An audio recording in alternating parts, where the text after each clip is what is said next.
नमस्कार. बदलापुरातील हरामखोर नराधमाला फाशीच होणार. बदलापुरात शाळेत 4 वर्षीय 2 चिमुकल्यांवर झालेल्या अत्याचाराची घटना अत्यंत निंदनीय आणि विकृतपणाचा कळस आहे. मी स्वतः एक आई असून या चिमुकल्यांच्या परिवारावर काय संकट कोसळलं असेल याची कल्पना मी करू शकते. ही कल्पना मला आहे. या प्रकरणातील आरोपी कोणत्याही परिस्थितीत सुटणार नाही. राज्याचे गृहमंत्री देवेंद्रजी फडणवीस आणि गृह खाते अत्यंत सक्षम असून या प्रकरणाचा छडा लवकरात लवकर लागेल अशा सूचना सुद्धा त्यांनी पोलीस खात्याला दिल्या आहेत. या हरामखोर क्रूरकर्म्याला फाशीच होणार. या घटनेमध्ये 2 तासात आरोपीला पोलिसांनी त्या ठिकाणी अटक करण्यात आली आहे. बदलापुरात नागरिकांच्या भावनांचा उद्रेक झाला असून रास्ता रोको, रेल रोको सारखी आंदोलनं त्या ठिकाणी सुरू झाली आहेत. आरोपीच्या मुसक्या आवळण्यासाठी गृह खाते अलर्ट मोडवर आहे.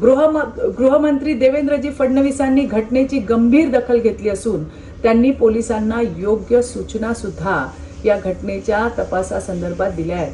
या प्रकरणामध्ये संस्थेची सुद्धा चौकशी करण्यास पोलिसांना सांगण्यात आले. दोषींवर कठोर कारवाई करण्याचेही आदेश देण्यात आलेले आहेत.